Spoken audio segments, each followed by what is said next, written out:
How you doing there? Welcome back to Babble on Talmud. Today we're studying Daf Daf 49 of Masechta Menachos. Friends, obviously I first need to apologize for the tardiness of this daf. It is pretty late already. It's 11:15 in the morning, and I'm just getting to record now. Particularly apologies to the Israeli chevra for whom this comes out the latest for them. But obviously I have been hopping in and out of bomb shelters. I was about to record this stuff about a half an hour ago when a siren went off and I had to briefly bounce. So apologies for that. Interesting aura about the bomb shelter situation. You know, I this is my first, today I think was the first time I ever went to one of these proper bomb shelters. I was just hiding in my basement. But this one seems a little, you know, I was in America for the 12-day war. I was in America, so I missed out on the events. But I'm here for this one. And yeah, it seems like it's a better idea to go to the bomb shelter for this one. Anyways, but it's interesting, you know, when I just hide in my basement, it's pretty chilled. Because like it's just me, it's like I hear the siren, it's like, all right, I go downstairs and hide, and then the siren stops, I go back upstairs. The bomb shelter, it's interesting when you hear the siren and now you got to leave your house and you're like exposed, and you just kind of want to get into the shelter like as soon as possible, and the clock is ticking because you have like a half an hour to get from your house to the shelter, a minute and a half to get from your house to the shelter. So you got 90 seconds, the clock is ticking, and you get to the shelter and there's like 30 other people also trying to get into the shelter, and there's dogs and babies and carriages, and you got my neighbor there taking control of the situation, telling everybody, yelling at everybody not to panic. And it's a lot, it creates like a lot of more pressure. When I just go down to my basement and hide, it's like, it's pretty chilled. But when you go to, all of a sudden there's like, you're racing against the clock, you feel exposed, and you hear the sirens wailing, and everyone's trying to get in, and there's like a jam, and it creates a lot more stress. Like I can understand now, like all those reports of people getting injured, trying to run to the shelter. It's a lot more pressure when you're going out to the shelter. But whatever. Okay. Anyways, hopefully we can have now about 45 minutes, an hour right now without any sirens, and that way we can record the daf. So anyways, okay, sorry for that little intro. And so today we discuss two sections. It's not a particularly difficult daf, I don't think. There's kind of two sections here. Unintentionally changing the type of a korbin, okay? Let's say you're supposed to be slaughtering, let's say you're supposed to be offering a shtei alech. Kivsi atzeres. Okay, I got to pull out my bold words. There you go. Shtei alechem kivsi atzeres. This is key. Anyways, for example, you intended to be slaughtering kivsi atzeres, and you ended up slaughtering another version of kivsi. Well, let's use an easier example. You thought you were slaughtering a chatas, and it was a chatas, then you slaughtered, your intention was for ashram. Okay, we're going to discuss like that kind of a situation. So, so changing the type of a korbin from chatas to ashram. Or we're going to see in terms of the kivsi atzeres, maybe also in terms of it's supposed to be a kevis, but you have in mind an aisle, but okay, different types of changes like that. And when there's not enough korbins for the tamid and mussaf, which is an interesting scenario, you don't have enough animals, and you can either use the animals as a korbin tamid, or you can use the animals as a korbin mussaf. So what do you do? Friends, let's jump in. Friends, we begin on Daf Memtes Omid Aleph, top line. Tani Rabba Bar Bachana Kamid Rov. Rabba Bar Bachana taught before Rav Kivsi Atzeres. Sheshchoton Lishum Elim. Okay. Ksherin V'Lalu Balim Shem Chova. Okay, so it says Rabba Bar Bachana before Rav that kivsei atzeres. Now, kivsei atzeres, that of course we've been talking about for the past few days, off with the shtei lechem. By the way, we're going to finish up this sugya now, because the second part of today's daf is actually a new mishnah, which I didn't say in the introduction, but it's actually a new mishnah. Sorry if my brain's a little bit mishkababble. It's been a little bit of a mishkababble 24 hours or so. Wow. Yeah. Yesterday we were mamish parsha Zohar. Zohar as Timcha Zecher Amalek mamish alarm air raid sirens were blaring. We must have had 5 air raid sirens in the 1 hour that I was at shul. It was gewaldig. Everybody's nerves, I think, were like a little bit. Everybody was a little bit, on edge. But at the Beit Chabad, they just went weiter. It creates a certain kind of achdus. It's like everyone's just like, well, let's just hope for the best. Sirens blaring. Yeah, people get a little excited, but it's very nice going to these shelters. You get like I went. So this morning I had my chavusa of Tanya. We learned in the morning, 5:30 in the morning. So at 6:30 in the morning, when I was wrapping up to leave, so then there were a whole bunch of sirens. So we went to the shelter that was near where we were learning. Mamish, like 6:30 in the morning. So all these people, I didn't even know so many people even lived there. So many people. So we, took out some chumashim and we were learning Shnai Mikra V'Echad Targum. Yes, it's a nice thing. All of Am Yisrael getting together to hide from whatever. Oh, sorry, I'm a little bit all over the place. I'm good, but I'm like, there's like a lot going on. There's a lot going on a little bit. Tani Rabbi Babachana Kami de Rov. So Rabbi Babachana taught before Rov. Kivsei Atzeres. So the Kivsei Atzeres that we've been talking about, Sheshchoten Lushum Elim, that were slaughtered with the intention of them being rams. Now Kivsei Atzeres, the pasuk says, I believe Kvasim B'nei Shana. I didn't bring down a chumash with me, but that's what it says. It says something like that. Now, a keves is in its first year. An ayil is in its second year. So now, here's the scenario. These are kivsei atzeres. Oh, let me take out my kivsei atzeres shtei alechem. Now, these are kivsei atzeres. So, and these mamash are kivsei atzeres. Like, they are in their first year. But the shaykhet looks at them and says, oh, wow, looks like these are elim. Okay, he doesn't realize that. In fact, the fact of the matter is they are the right korbanis. The slaughterer made the mistake to think that they're rams and not sheep, that they're in their second year, not in the first year, and he slaughters them as rams. So they really are kivsei atzeres, but he slaughters them as rams. Again, Tani Rabbi Babachana Kamei Dechov kivsei atzeres sheshchoten l'shum elim. They were slaughtered with l'shum, with the l'shem elim, as if they were elim when they're supposed to be kvasim ksherin. They are nonetheless ksherin. However, but they fail to count as the kivsei atzeres. Other kivsei atzeres are going to have to be offered instead. Because, so again, it's similar to like the first Mishnah in Zvachim, right? Here also, it was supposed to be with the intention of kvasim, but they were slaughtered with the intention of elim. So therefore, okay, the korbin is kosher, it's a kosher korbin, but it's not going to count as the kivsei atzeres. Omelei Rab says to Rabbi Babachana, Alu v'alu, ma pitom, of course you are yotzei. Meaning, right, so not only is it a kosher korbin, you're even yotzei for the kivsei atzeres. Omar, Rav Chizda says, Rav Chizda mistavra, milsei d'Rab, bikisover elim v'shachaton l'shum kvasim, sharei kvasim l'shum kvasim nishchatu, ava kisover elim v'shachaton l'shum elim, Loi akir b'taus havya akira. Okay, says Rav Chizda in explaining this discussion between Rav and Rabbi Bar Chana, that Rav says that these kvasim that were slaughtered as elim, not only are they kosher, but they even work, right? They count as the kivsei atzeres. Rav Chizda says, here's my reading of the situation. Says Rav Chizda that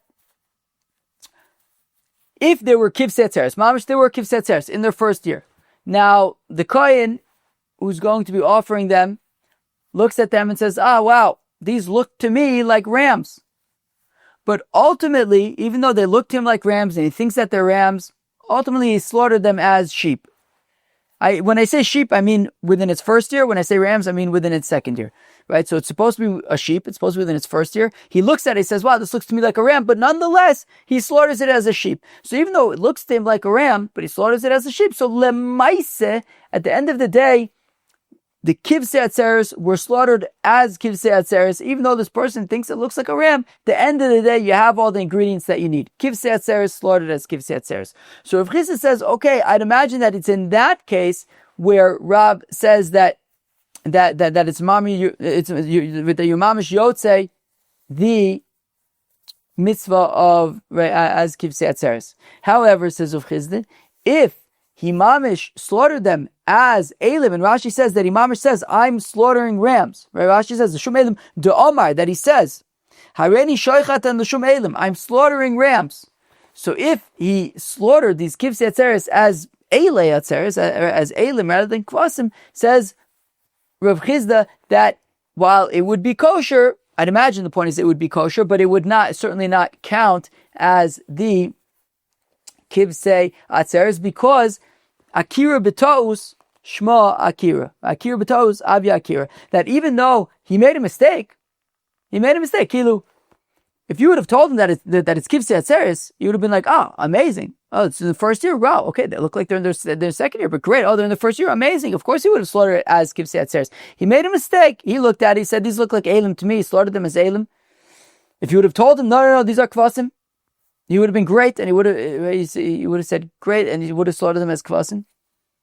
But nonetheless, even though it's a mistake, mistakes are nonetheless mistakes, and they have consequences, and therefore it will not count as a kivsei atzeres. So you're going to have to bring a different kivsei atzeres. Again, Rav Chisda says, Rav Chisda, mistaver milsei de Rav, I can understand Rav's opinion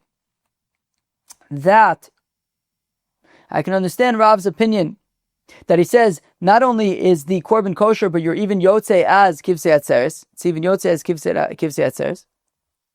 But kasover elim v'shachton l'shum kvasim, that even though he thought they looked to him like elim, but at the end of the day he slaughtered them as kvasim. Shari kvasim shum kvasim nishchatu. At the end of the day, sheep were slaughtered as sheep.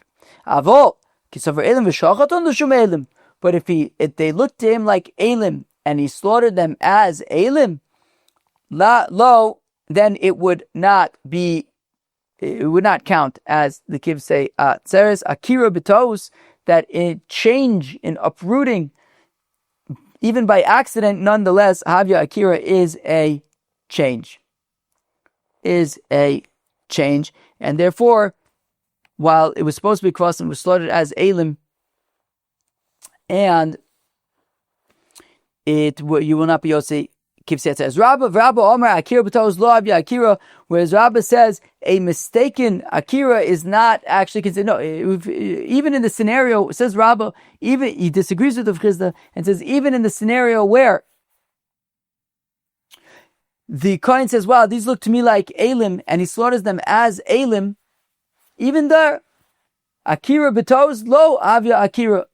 Look, he only slaughtered them as elim because he made a mistake. If he would have known that they were kvasim, he would have slaughtered them as kvasim. Of course, when he made a mistake, they looked at them like elim. That's why he slaughtered them as elim. So in that case, it's not considered uprooting. It's not considered a change, and therefore we can say diat, the korbin is that he's still yotze for the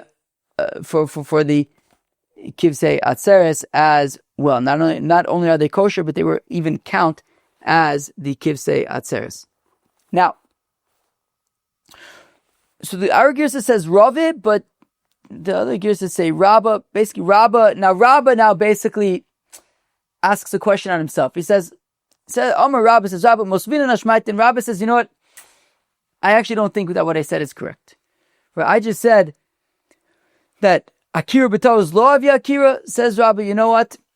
I think maybe I'm not right about that. Mosvina Nashmaitin Hakrianim shepiglu b'mikdash, that Kohanim that were mefagol in the Beis HaMikdash, right? They slaughtered, let's say, korbin chatos, and they had intention to eat it not just today, but tomorrow also, chutz lezmano. Mezidin chayovin. So if they did it on purpose, if they knew that it was a korban chatas, and they slaughtered the korban with the intention of eating it tomorrow, entirely on purpose, knowing that it's possible, chayovin, they have to pay back the owner, the person whose korban they ruined, with machshavas chutz lizmanu. Hashogigin peturin. But if they are shogigin, if it was an accident, if they saw this female sheep and they said, okay, female sheep, I bet it's a shlomim, so they slaughtered it with the intention of eating, of eating the meat tomorrow.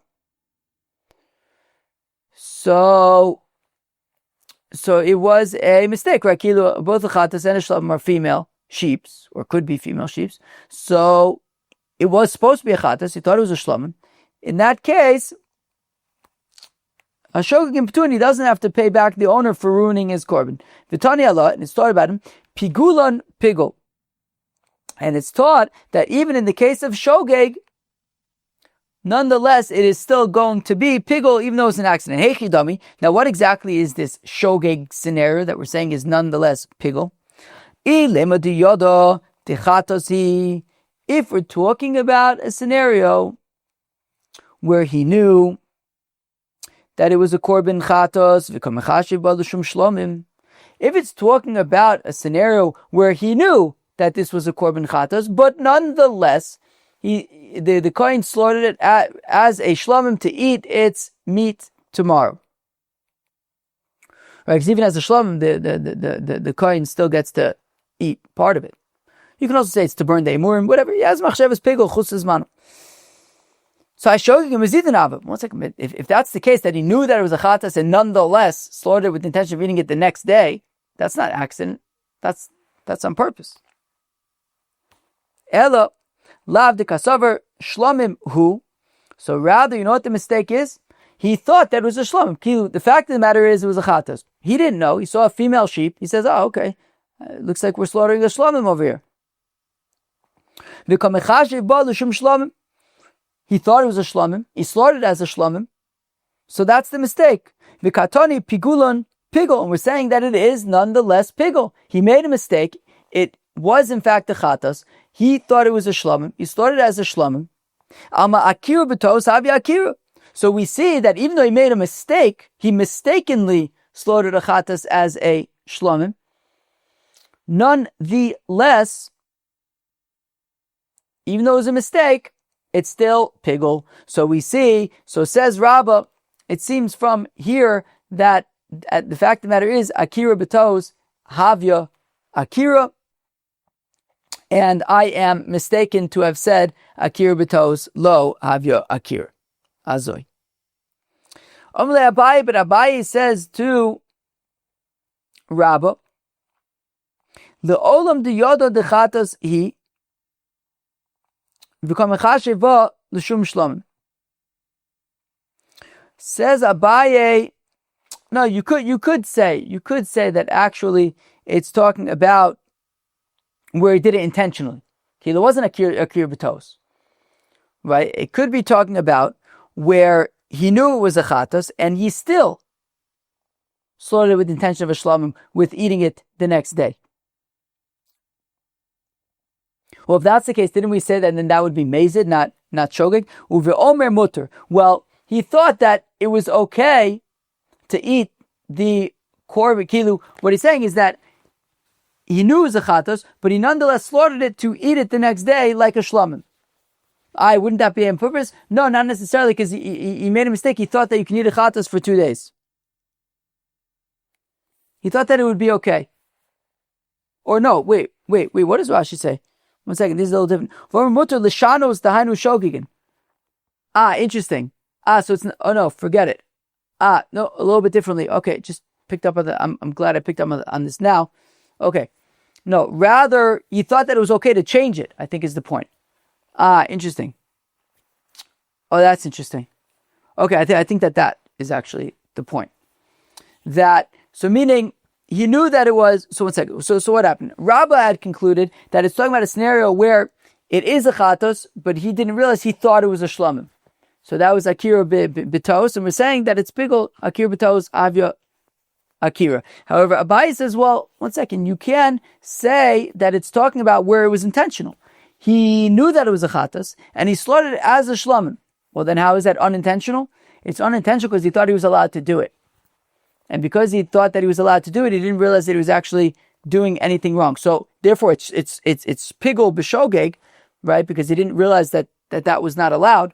But at the same time, it's not akira b'tos, because he intentionally slaughtered the chatas as a shlamim. But at the same time, it's shogeg because he thought that he was allowed to do that. Mussaf Reb Zera asks a kasha on Rabbi Reb Shimon Omer. This is from Daf Beis, Amud Beis of Masechta Menachos.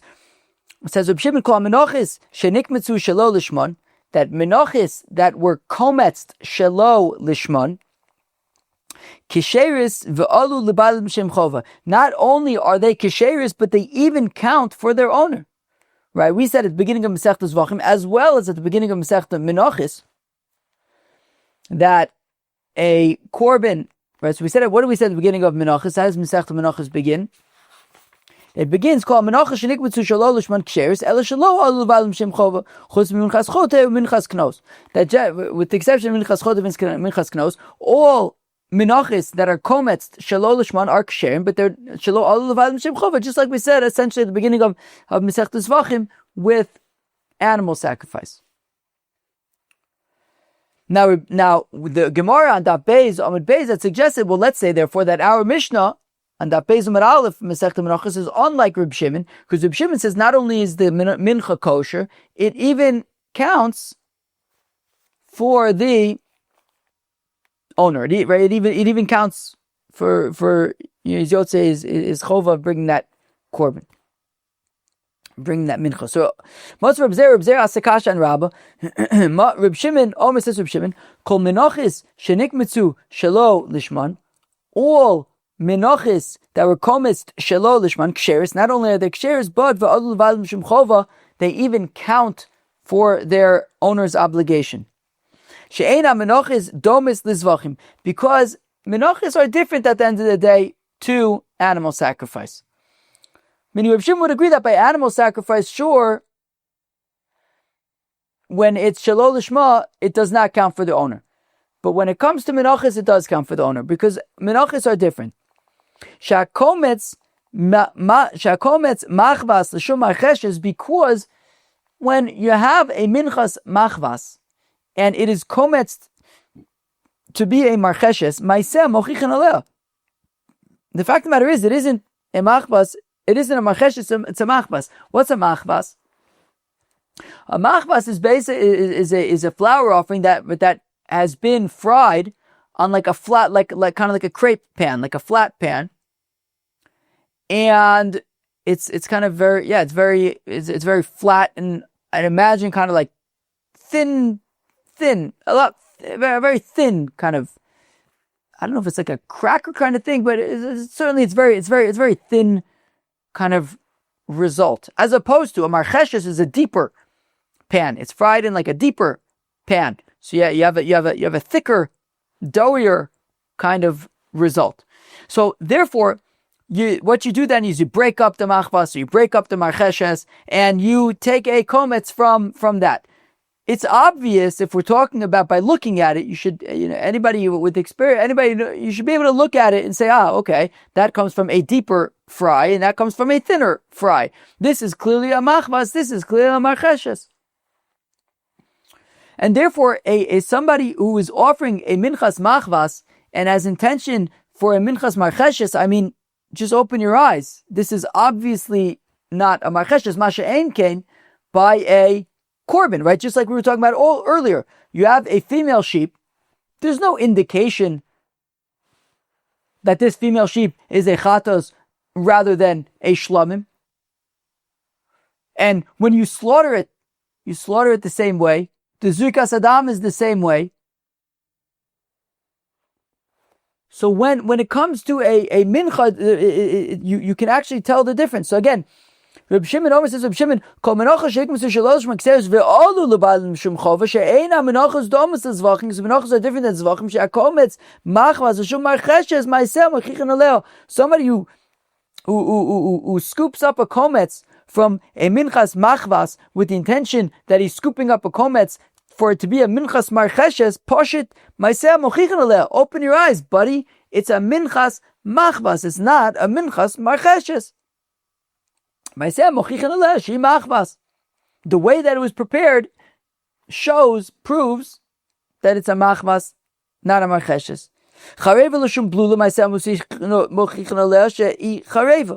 Similarly, a minchas chote, which is dry, no oil.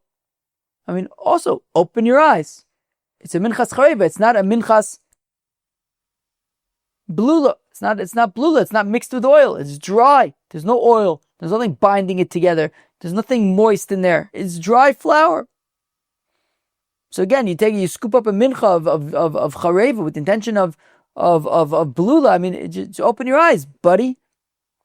Aber bezwachem enokin mashenken bei zwachem schritte achas lechulin kabbalah achas lechulin zuka achas lechulin by right chulan, not chulin, chulan. That when it comes to animals, it's different. The shchita is the same. The kabbalah sadam is the same. The zrika sadam is the same. So there's nothing obvious there to say, hey, like, wait, buddy, what are you doing there? So now, what's the situation? Well, if it's talking about a situation where he knows that it's a minchas machvas, and nonetheless he scoops up a kometz with the intention of marcheshes, well, who cares that just open your eyes, buddy? If he is choosing to say, I know that it's a marcheshes, but I'm scooping up by kometz as a machvas, well, that's his choice, and of course it's going to be possible. He's ruining it. So Ella lav the kasover marcheshes, right? Or at least it's not going to count for him. Ella lav the kasover marcheshes he kometz lo l'shum marcheshes. Rather, he thought that it's a marcheshes, and again, Ella lav the kasover marcheshes. He thought it's a marcheshes. For whatever reason, he thought it was a marcheshes, and therefore he scooped up a kometz of it as a marcheshes. He made a mistake. The fact of the matter is, it is a machvas. It's not a marcheshes, and there is right by a zevach, right, by let's say a female sheep that's supposed to be a chatas, and he thinks it's a shlamim. There's absolutely nothing indicating on this sheep that it's supposed to be a chatas. Over here, though, he made a mistake. For whatever reason, he thought it was marcheshes. But the fact of the matter is, like, it is a minchas machvas. Like, anybody who knows can look at it and say, oh, yeah, this is minchas machvas. Masha'enken, by an animal, there is no indication whether this female sheep is a chatas or a shlamim. And therefore, v'tah de'acha hu d'maiseh mochichin aleh. And we're saying, okay, Davka, in this case, he made a mistake, right? It's supposed to be marcheshes. He's offering it as, it's supposed to be a minchas machbas. He's offering it as he's scooping it up as a minchas marcheshes. And we're saying in this case, because Maiseh mochichin aleh, that the fact of the matter is, you can tell that it isn't a marcheshes, it is a machbas. So because of Maiseh mochichin aleh, we say that it is kosher. And we're not going to say that it is a toes. However, Hoba'alma in general, where it's not Maiseh Mechichan Aleh, we would say, Akira b'toes, Havya Akira. We would say that it is a problem.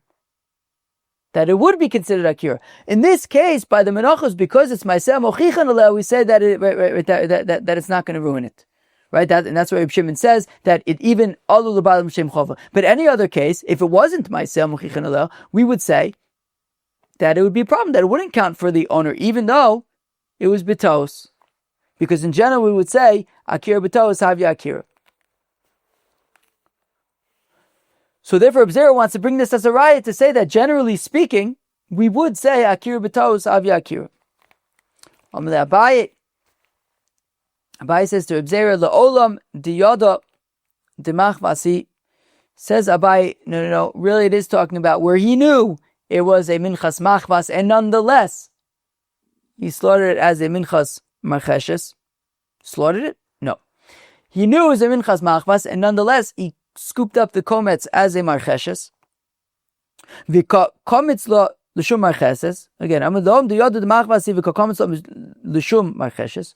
V'deka omart ki ma'aseh machichan aleo ma'ihave. And if you're going to say, but at the end of the day, it should be possible because he's intending to ruin it, right? At least it shouldn't count as his chova.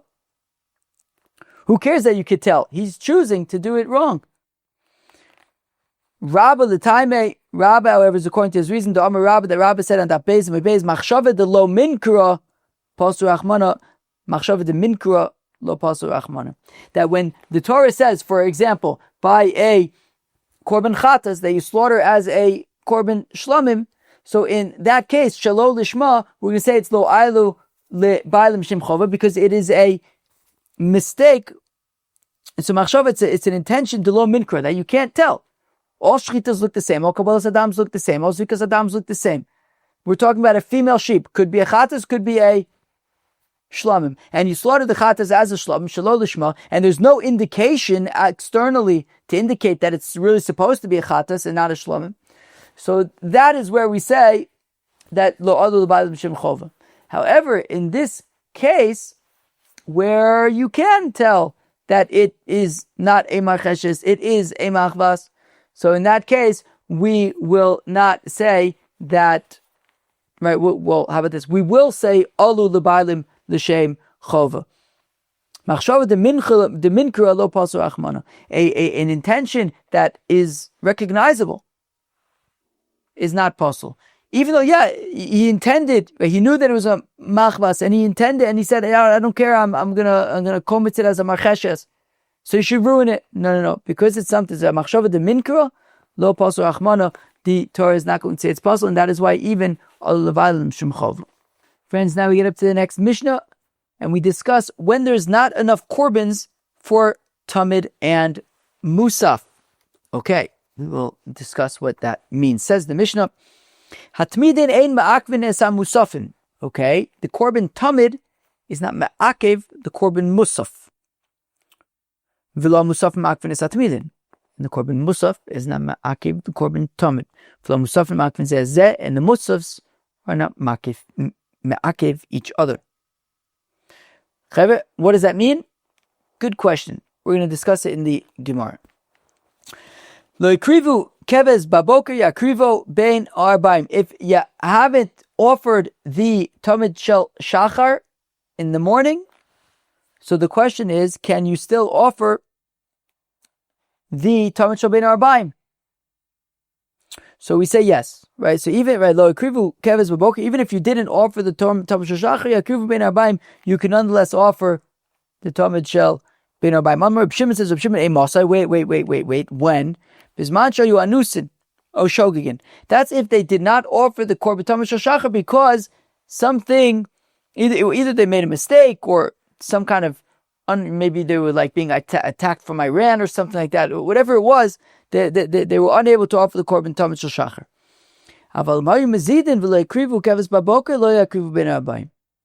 However, if they intentionally did not offer a tamid shel shachar, then they should not offer a tamid shel bein arbaim either. Right? If they did not offer ketoris in the morning, that was this week's parsha, right? That was at the end of this week's parsha. We discussed the mizbach haketoris, and I believe we also said that that there was ketoris offered in the morning and at night. I mean, I literally just learned that, I don't know, maybe 15, 20 hours ago. I should probably remember that to some extent. But anyways, okay. So, like tiru ketoris baboker, yaktiru bein arbaim. Even if they did not burn the ketoris in the morning, so they nonetheless do burn the ketoris at night, right? I think we said this yesterday, right? Yeah, I think that we learned this in the Chumash at the end of yesterday's parsha, that the ketoris is burnt in the morning in conjunction with the cleaning out of the menorah in the morning. The ketoris is burnt, and in conjunction with lighting the menorah in the evening, more ketoris is burnt. It is a pras each day, machatziso ba'erev, machatziso, right, machatziso b'boker, machatziso ba'erev, machatziso ba'erev, machatziso b'boker, something like that. That half of the pras is burnt in the morning and half in the afternoon. Reb Shimon says, kula isa kreva ben arbaim, and if the so the Tanakhama said that if the ketoris was not burnt in the morning, so burn it in the afternoon. It says Reb Shimon v'chula isa kreva ben arbaim, that if the ketoris is being burnt in the afternoon because it wasn't, well, the ketoris is always burnt in the afternoon. But sorry if I'm like a little bit all over the place. I haven't like eaten. I'm like super behind schedule. It's like 11:30 in the morning. I haven't really eaten anything, but I had to record and jump back and forth from bomb shelters. So sorry if I'm like a little bit all over the place. I'll call upon him. So says Reb Shimon that if they did not burn the ketoris in the morning and it was offered only in the afternoon, they would offer the whole mana. Oh, mana. I think it's a whole mana, right? Pras baboker, pras ba'erev or something. I think that's what it is. It's a mana, I think, of ketoris. Half in the morning, half in the evening. I think we're going to learn more about the ketoris. She'ein mechanchin es mizbeach hazav ela b'ketoris asamim. So, and the Gemara is going to ask, like, why are we talking about the kind of chinuch of the mizbach haketoris? But anyways, the mizbach haketoris was mizbach haketoris for the first time in the afternoon. Okay. So mizbach ha'ola ela b'tamid shel shachar. The mizbach ha'ola was mizbach ha'ola for the first time, was used for the first time with a tamid shel shachar. This we learned about yesterday, right? Because yesterday was Parshas Tetzaveh. In Parshas Tetzaveh, the Torah described what was going to happen during the Shivas Yimei Miluim, and we discussed how we were going to be mekadesh the mizbach ha'ola. And we mentioned the tamid shel shachar there. V'lo es al shulchan ela belechem aponim b'Shabbos u'mechanech the shulchan. We inaugurate the shulchan with the lechem aponim on Shabbos. V'lo es menorah ela b'shivas niyoseh ben arbaim, and the menorah was inaugurated with the 7 candles in the evening, in the afternoon. I wonder if that is why the ketoris was the mizbach haketoris was also inaugurated in the afternoon. That when they lit the menorah for the first time in the afternoon, they also then burnt the ketoris for the first time in the afternoon, perhaps. Says the Gemara, Ba'amine Reb Chia bar Oven me Rav Chizda. Rav Chia bar Oven asks Rav Chizda, Tzibur she'ein lo'en tamidin u'musafin eizimen kodem. Okay. If the congregation does not have enough korbanis to go around, they didn't have enough korbanis to go around for a korbin tamid and a korbin mussaf. Eizimen kodem, which takes precedence, what to do? Echidami, what is the scenario? Ilema tamidin diyome musafin diyome. If it's talking about, let's say, a Yom Tiv, and they only have 2 sheep, and the question is, either we could offer a korbin tamid today, or we could offer korbin mussaf today. There simply are not enough sheep for both. We need to make a decision here. Are we going to offer the korbin tamid, or are we going to offer the korbin mussaf? So pshita tamidin adife. Obviously, the answer is offer the korbin tamid. Davulu tadir umikudash. Because it's tadir and mekudash. What does that mean? So Rashi gives 2 pshatos. I'm going to go with the first pshat in Rashi. That, look, today is Yom Tiv. And therefore, any korbanis that you offer today are mekudash. They're holy. It's Yom Tiv, right? So the korbin mussaf is mekudash. It's holy. It's being brought on Yom Tiv. But guess what else is holy? The korbin tamid is also being brought on Yom Tiv. It's mekudash as well. But in addition to being mekudash, it's also tamid. We offer the korbin tamid every single day, and therefore that gives the chashivas. It makes it significance. And therefore, it's a no-brainer. Of course, you offer the korbin tamid because in addition to being kadosh, it's also mekudash. It's also tadir.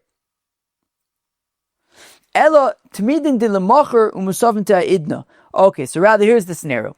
We have 4 sheep. That's the scenario. We have 4 sheep and it's Shabbos. So obviously 2 of them are going to be for the korbin tamid. Now, there are 2 sheep left. And here's the question. Do I offer the korbin mussaf of Shabbos? But if I offer the korbin mussaf on Shabbos, that means I'm not going to have any sheep for tomorrow, for Sunday, for the korbin tamid on Sunday.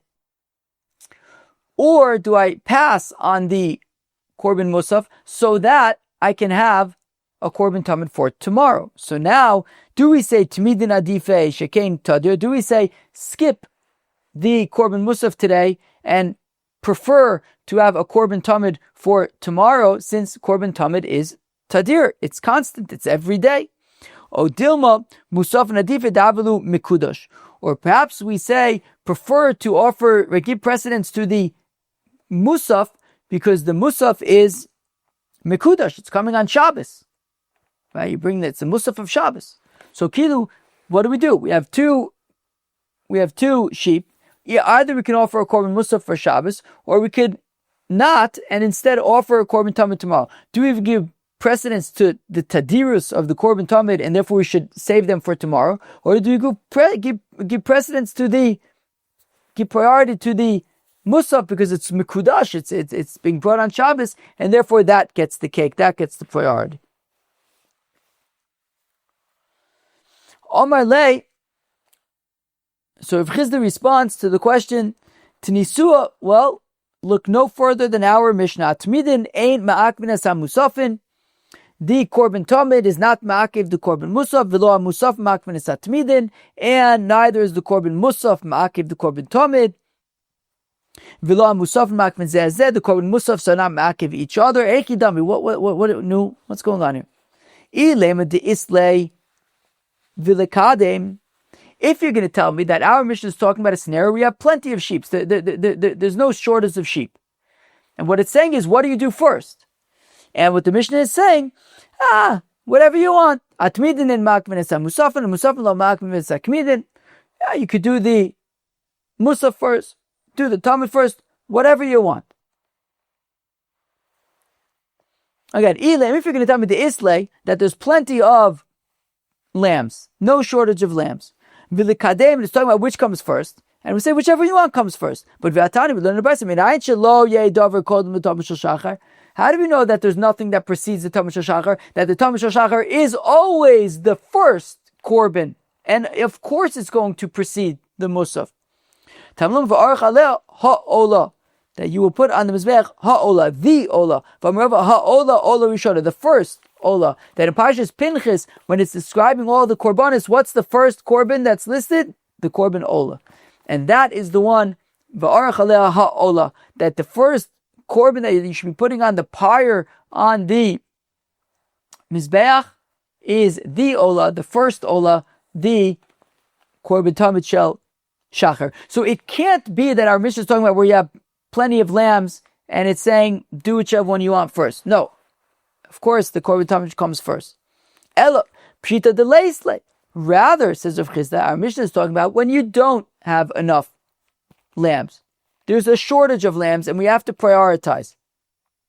V'id yome, and if it's talking about where there's literally just 2 lambs and we have to say, do we give precedence to the korbin tamid or do we give precedence to the korbin mussaf? Well, Amai, what's the question? Why? Well, Amai, why can you prioritize whichever one you want? Tadir umekudash, skip the next word, adif. We already know precedence would go in that case to the korbin tamid because it's tadir, it's constant, and it is Shabbos, as opposed to the mussaf, which is only for Shabbos.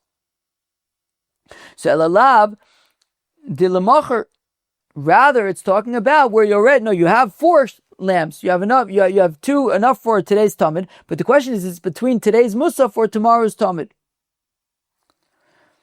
V'katoni ein ma'akvin zeh, and we're saying that whichever you want, alma ki adadininu. So we see that they're basically equal. So to answer your question of Chiya bar Ravin, that when you only have 2 sheep and you can either offer today's korbin mussaf or tomorrow's korbin tamid, well, that's what our Mishnah is talking about when it says hatmidin and makvin es musafin v'lo musaf makvin es hatmidin. your choice. You could take your choice. Omerle Abaye, however, responds to Rav Chisda and he says, the olam de islu. No. It is talking about where you have plenty of lambs. Our Mishnah is not talking about when you only have two and you have to prioritize. No, you could say our Mishnah is talking about when you have plenty of lambs. Vilekadem, and our Mishnah is saying, which one comes first? Whichever one you want. And if you're going to say, but what about the fact that we had said that the korbin tamid always comes first? What do you mean whichever one you want comes first? Mitzvah ba'amu. Yes, lichatchila, the korbin tamid should always go first. Yes, that's correct. However, what our Mishnah is saying is that if the korbin mussaf was brought first, again, there's plenty of sheep. What our Mishnah is saying is that if the korbin mussaf was offered before the korbin tamid, it works. Even though you should be offering the korbin tamid first, sure, of course. But if you did offer the korbin mussaf first, it nonetheless works. So therefore, Abaye pushes back against Rav Chisda and he says that our Mishnah is not a proof that when you have to prioritize between the korbin mussaf today or the korbin tamid tomorrow, you can do whatever you want. No, our Mishnah is talking about when you have plenty of lambs. Tashma, however, come and hear from a Mishnah in Masechta Arochin, in the second parak of Masechta Arochin, ein pochasin mishisha tloyim hamvukarin belishkas hatloyim, that in the Beis Hamikdash there was a chamber called the Lishkas HaTloim, the sheep chamber. And in the sheep chamber, there were always, at all times, at least 6 sheep that have gone through 4 days of inspection to ensure, to confirm that they are unblemished, that they are perfectly healthy, perfectly fit for the korbin tamid. At any given time, there are always 6 sheep in the Lishkas HaTloim that have undergone observation for 4 days to ensure that there are no mums. Again, Tashma, in Pochas and Mishisha Tloim Amuvukarin Belishkas HaTloim, there are never any less than 6 inspected sheep, approved, stamped, signed off on sheep in the Lishkas HaTloim. Kedei, and that is enough, the Shabbos v'shnei Yom Tovim, that if you have Shabbos followed by Sunday, Monday, Rosh Hashanah, a 3-day Yom Tiv, you have enough for all 3 days. Rosh Hashanah. Shnei Yom Tovim, Rosh Hashanah, for a 3-day Yom Tiv of Rosh Hashanah. Now, Echidami, what's going on here? If you're telling me where there's plenty of or you can say the islay, where there's plenty of sheep, right? There's no shortage of sheep. Well, then tamidin musafin tuvav. Well, then there's going to be a lot more than just 6 sheep, right? Between the tamid and the musafin, it's going to be a lot more than 6 sheep. So elalav delay slay, rather must be talking about when we don't have a plethora of sheep, and we're saying vishmamina tmidin adife, and we're saying that at the bare bones 6 sheep, and that the 6 sheep would be enough for the korbin, right? A 3-day Yom Tiv, Shabbos followed by Sunday, Monday, Rosh Hashanah, and we're saying that. And we're saying that, I think technically speaking, Rosh Hashanah can't be on a Sunday, but anyways, we're saying that 6 sheep, so you have the korbin tamid of Shabbos, the korbin tamid of Sunday, and the korbin tamid of Monday. So we see that the priority, that the preference goes to the korbin tamid, right? We're saying enough for korbin tamid for Shabbos, enough for korbin tamid for Sunday, enough for korbin tamid for Monday. We're not saying that, wait, maybe on Monday, don't offer the korbin tamid, and instead on Tuesday, or no, the truth. So Rashi was actually explaining, if you have a Thursday, Friday, Rosh Hashanah followed by Shabbos, right? So we could theoretically argue that on Friday, don't offer the korbin tamid, and instead Shabbos, since Shabbos is more holy than Yom Tif, so then instead offer the korbin tamid and the korbin mussaf on Shabbos, because that way you have the tamid and you have the mussaf, which is also kadosh. But we don't say that. Instead, we say enough for Shabbos and 2 days of Rosh Hashanah, i.e. the korbin tamid for each of those days. So we see that priority goes to the korbin tamid over the korbin mussaf, even though the korbin mussaf is mikudash. And therefore it's a question on Rav Chisda, who says that you could do whichever one you want.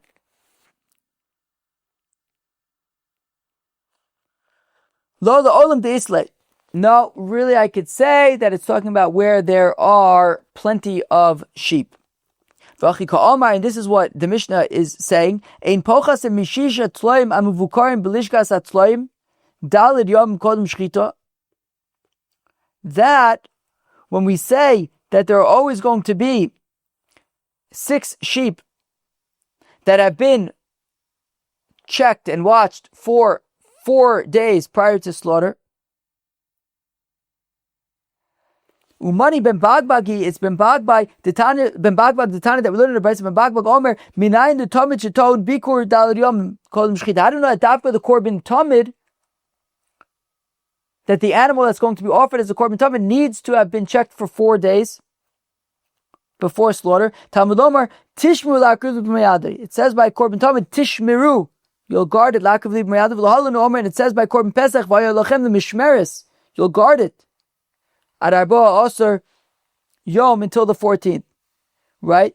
That you take the korbin pesach, you take the sheep on the 10th of Nisan, and you watch it day 10, day 11, day 12, day 13 for 4 days, and then on day 14 it's slaughtered as the korbin pesach. It says tishmeru by korbin tamid, tishmeru la'akiv miyado, and it says vayalochem the mishmeres by the korbin pesach. Malaholan ton bikur arba yomim kodem shchita avkan ton bikur arba yomim kodem shchita. So just like by korbin pesach, it had to be watched for 4 days prior to slaughtering, so too by the korbin tamid. So therefore, the Gemara says, no, you could say that there are plenty of sheep. What are we talking about with these 6 sheep? We're saying that there are, that it's dafka halacha by the korbin tamid, that it has to have been guarded for 4 days. Or we're saying that there are these 6 sheep there that have been guarded for 4 days. That's specific to the korbin tamid because of the gzera shava from korbin pesach. The other korbanos don't necessarily need to have been guarded for, or watched for 4 days. But this chiyuv to be watched for 4 days is something that's only for korbin tamid, and that's why we're talking about the korbin tamid specifically. But it's not like we have any kind of shortage of sheep or anything like that. Ravina says to Rashi, why are there only 6? If we're saying that there need to be at least enough for Shabbat, right, for a 3-day Yom Tif, why only 6? There should really be 7. Right? So if we assume, so the Gemara is now assuming that it's a Shabbos, Sunday, Monday Yom Tif. So you're going to need a sheep for Tuesday morning. You're going to have 7 in the Lishkas Atlaim. You'll need 2 for Shabbos, 2 for Sunday, 2 for Monday, but Tuesday morning you're also going to need to have 8 sheep, so you should have to have 7. The time of Tman Yavu, I'll say, wait, you should need 8. On Erev Shabbos, you're also going to have to offer the Tamid Shabbat Arbaim. So we should have 2 for Shabbos, 2 for Sunday, 2 for Monday. I'll need a 7th for Tuesday morning, and an 8th because Erev Shabbos I also needed to offer Korban Tamid Shabbat Arbaim. Hello, Kashi, no, that's not a question. The Levasu the Akriv Kamer, it's saying that after the Tamid Shabbat Arbaim on Friday is offered, you're going to need 6. Okay, but what about the question about the 7th because of Tuesday morning?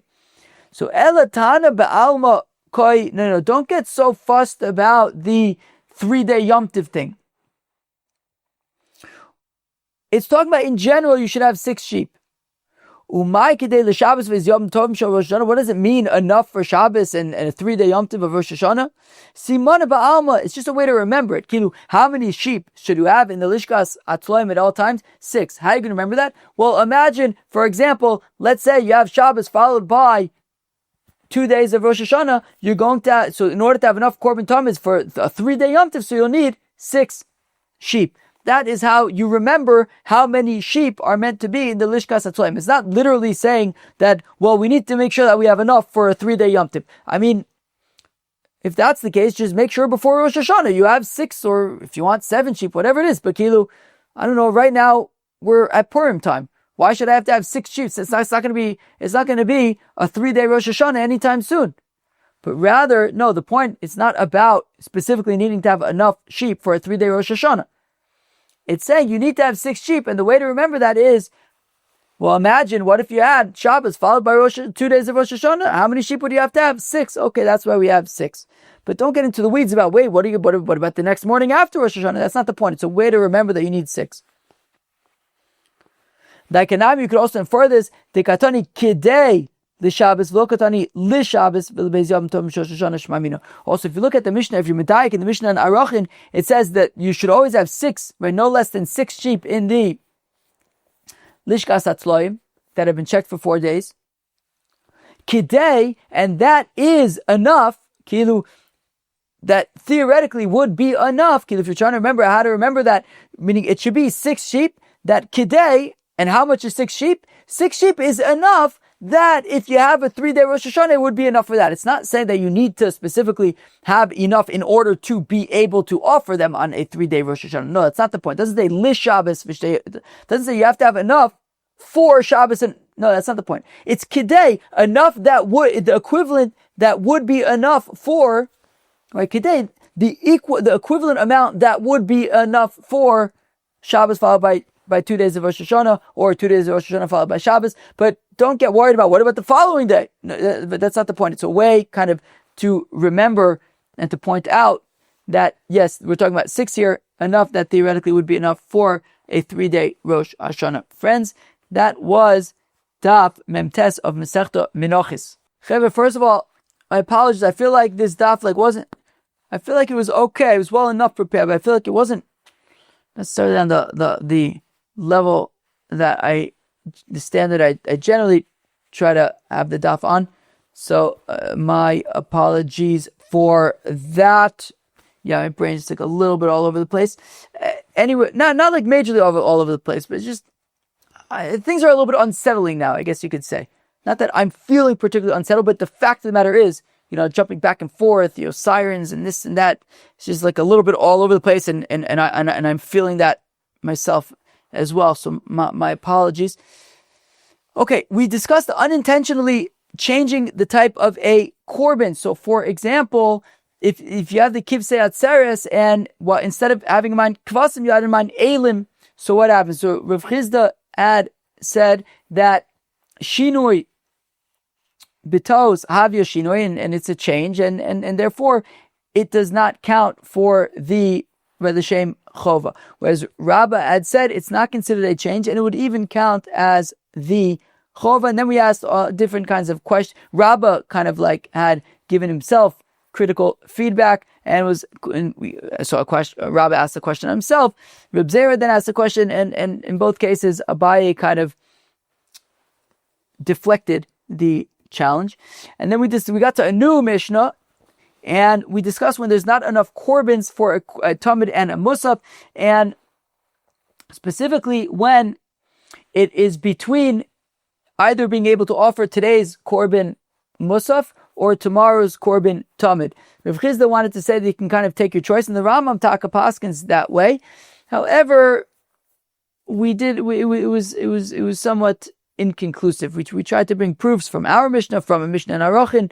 However, ultimately, both proofs were a bit inconclusive. Friends, that was Daf Memtes of Masechta Menachos. Have a great day. Peace.